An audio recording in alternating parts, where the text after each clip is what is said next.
Tom Waniewski is running for Lucas County Commission. He's joining me now on the Scott Sand Show. Tom, great to have you back on.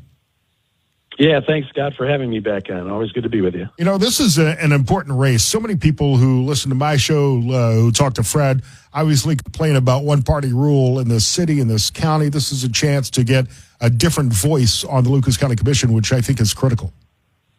Yeah, I hope that is the case. And, you know, Scott, I've worked along all sides of the aisle with all parties. But I'm getting a lot of response from Democrats who are asking for yard signs. So the feedback has been positive because we're going to need the Democrats and the independents to, not just look at a slate card and say, I want all the V's, click, click, click, click, that they'll take a look at this because I think it's really good for everybody talks about democracy these days. When you got a one-party rule and every county office, excluding the judges, of course, is run by the Democrats, and you just need a fresh pair of eyes that can kind of keep the checks and balances going. And so that's what I'm hoping to do. And that's why I ran. And somebody with a new plan, too. I mean, I've obviously had Pete Gerken on the show a number of times, and he's running on a career in politics, a career in life service. But we need somebody who's going to bring some fresh ideas. And that's what you talked about the other day. I think it was Tuesday, that you actually, and this is kind of novel for a politician, presented a plan on how to improve the quality of life in Lucas County. Yeah, everybody always talks about, well, what's your economic development plan? What's your economic development plan? What I did was put together a 10-point quality of life development plan. So that includes not only pursuits from a perspective of how we can improve the economy, but also quality of life things. They don't say the Pledge of Allegiance at the commissioners' meetings, which to me is unconscionable. So we're going to bring that back. We're going to straighten out the dog wardens. If we can't treat our animals humanely, but instead employees are gleefully breaking their necks, the dogs' necks, that doesn't say anything for the kind of life that Lucas County residents should be living in.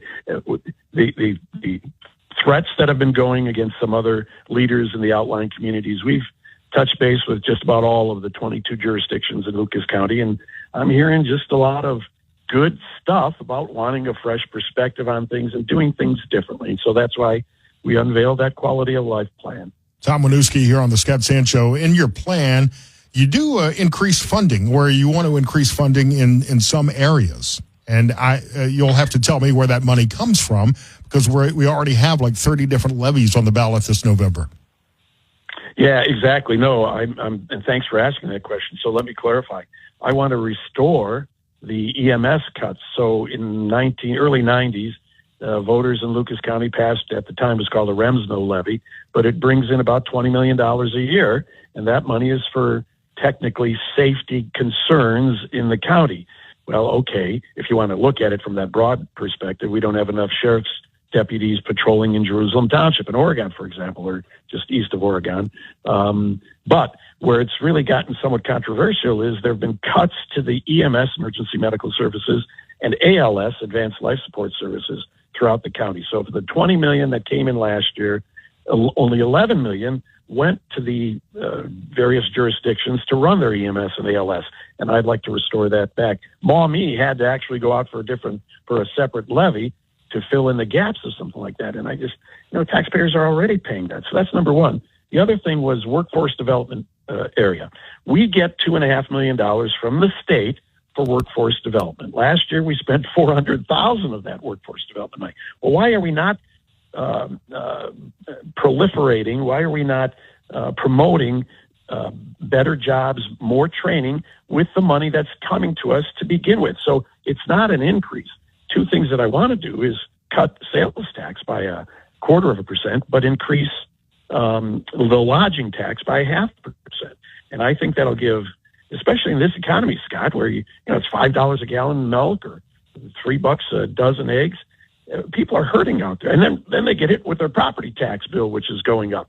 So I'm not looking to raise anybody's taxes. That lodging tax would be for people who come to Lucas County from outside the area. And if, in fact, I would love, after investigating House Bill 920, I would love to put a moratorium on the property tax increases, not the outside millage. So if the Metro Parks Pass levy, they're going to get that if the library does, et cetera, et cetera. But the inside millage, I would love to explore freezing those property tax increases. I know that's a lot to digest, but I hope your listeners understand that, I'm not just sitting around twiddling my thumbs saying, well, I want to run for county commissioner just because. That these are ideas that I think somebody in the last 20 years should have looked at. So I want to get back to the property tax issue because that's kind of controversial and a hot button issue for so many property owners right now. Mm-hmm. But when you're looking at decreasing the sales tax, do you still have the funding to do everything else that you want to do and to operate the county? Is it made up for in that increase in the lodging tax? Yeah, and that's a question that is A, fair, and B, one that I continue to flush out. But make no mistake, I'm not backing out of this. When the county has $1 billion to appropriate through property taxes, sales taxes, and the stuff that does come from the feds and the state, I think we can do some trimming on that $1 billion budget. We're $100 million, almost 100% over the cost of the initial estimate for building a jail. So I want to reboot that and stop any other funding that's going to building a jail, or maybe it's a Taj Mahal they're looking to build.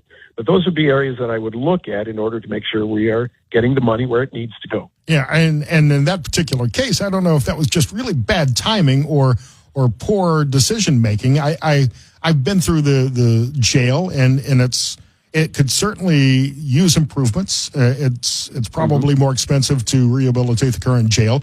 I'm told by the sheriff and by law enforcement officers that they could protect the county and supervise the inmates with new technology and a more modernized facility for sure. But to do it now when interest rates have never been higher is just a really bad decision because you're going to wind up paying twice as much as you needed to pay for the jail by the time you pay it off.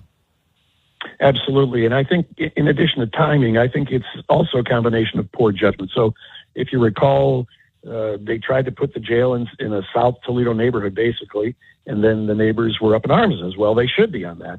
And then they said, well, we'll put it in the North Toledo neighborhood. Well, you're getting Point Place and Shoreland residents to say, whoa, wait a minute here. See how many neighborhoods we can piss off. Yeah, exactly. So all of those decisions, I don't think were really well thought out. And had it been thought out better, because they ended up coming back downtown, where that was always not that you don't have neighborhoods in downtown. Don't get me wrong, but I live downtown, and I know that's why I'm saying that. And every single night, I guarantee you, I'm seeing somebody who was just released walk by begging for money. Well, yes. So that's another issue in terms of the folks that are begging for that money. I mean, we need to do things with our mental health board, our homelessness board. I think that's where they would address those kinds of issues. But I think the default, Scott, is that there's a jail already downtown. So you're not upsetting the apple cart by having, whether it's a new jail or improving the old jail, downtown. And, I'm not going to throw off, despite some of the things that you mentioned and that I've heard about, oh, no, it's going to be too expensive to remodel the old jail. Yeah, okay. I need to see the numbers, because that sounds like something career politicians always say. Oh, no, we don't want to spend this much. We want to spend twice as much so we can have the newest, best, whatever. But and then what are you doing with the old building? That's the other problem I see, especially in downtown Toledo, are all these. Well, let's build a new building for this and a new building for that, and we're going to move this office into here. Okay, and then you're just going to leave another abandoned building downtown. That doesn't look good either. Yeah.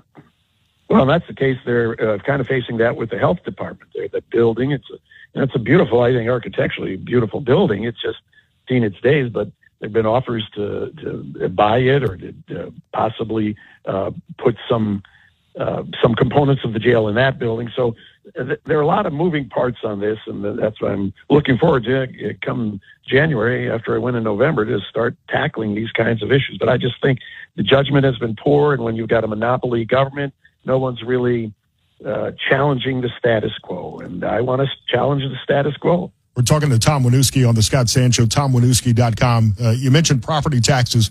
What is going on with the property taxes in Lucas County and throughout the state of Ohio, where they're going up everywhere? I mean, is this just a sign of the times and a result of inflation in the economy? Or why are people having to pay so much more this year? Yeah, I call it artificial.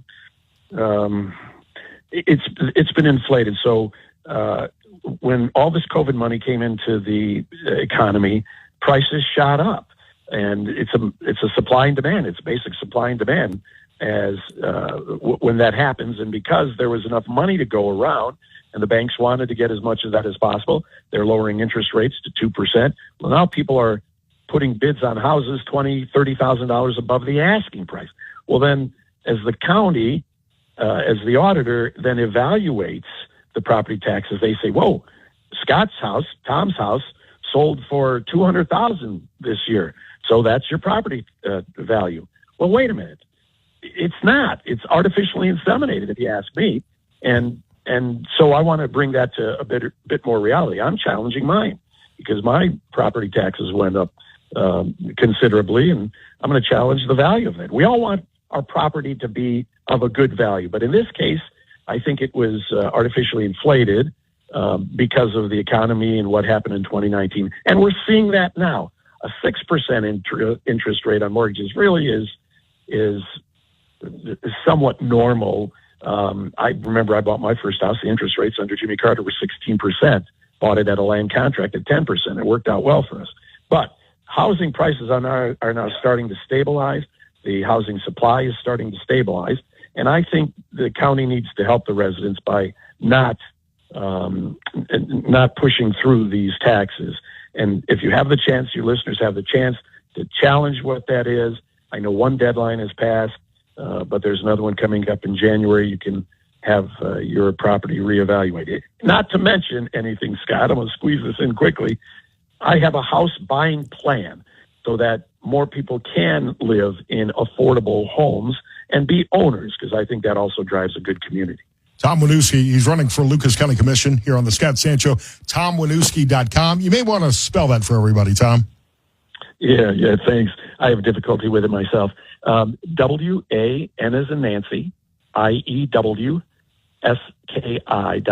Waniewski, and it's the middle I is silent.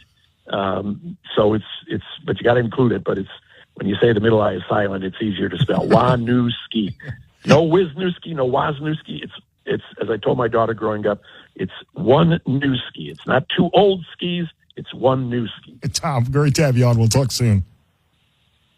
Thanks, Scott, for your great questions, and I'm happy to always talk with your audience. Thank you.